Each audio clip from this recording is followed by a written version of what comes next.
Alright, we're doing the history of money. Now, money is what people use to get what they really want. It's a means to an end, not the end itself.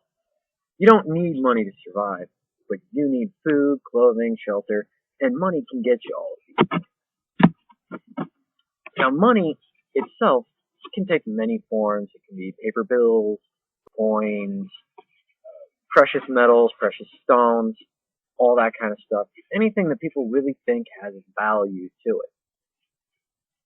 Speaking of value, there are two ways that money is valued. One is fiat money. Fiat money is what a lot of countries nowadays use, including the US. It's basically money that isn't actually worth anything in and of itself, but the government and the leaders in charge say that it's worth this much. So basically, if you were to take that dollar bill and try and get money for for the paper that it's printed on and the ink that it has, you're not going to get a dollar out of it. Same if you tried to take your quarter, you can't get a 25 cents worth of steel or nickel or zinc or whatever those coins are made out of. That's what basically our country is run on. Our government says this is worth this much.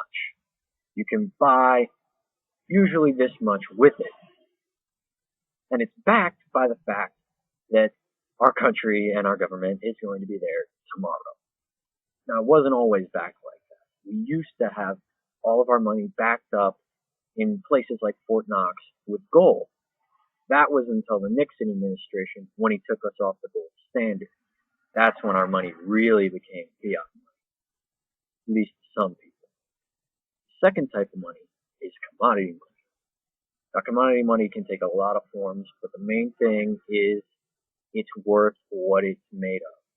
A lot of the time, it's actual gold coins, silver coins, copper, corn, wheat, alcohol, cigarettes. It doesn't really matter what it is, as long as it's worth what it is. Now, there are a lot of types of money systems, and there's different societies. We live in a monetary society. We use money. There's also non-monetary society.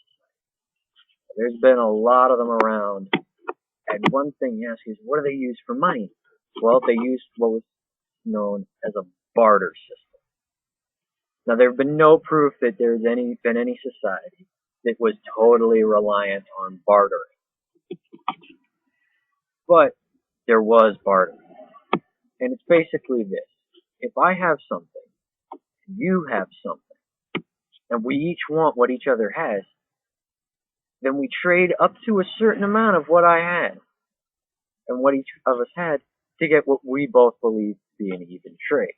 So if I need to give you two of my stuff to get one of your stuff, and we can both agree that one of yours is worth two of mine, that's an even barter system.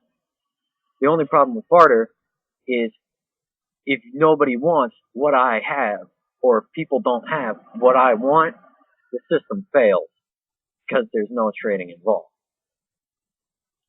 Because if you don't need something, you're not going to want to get it and trade something that you have for something you don't need. Now, there's also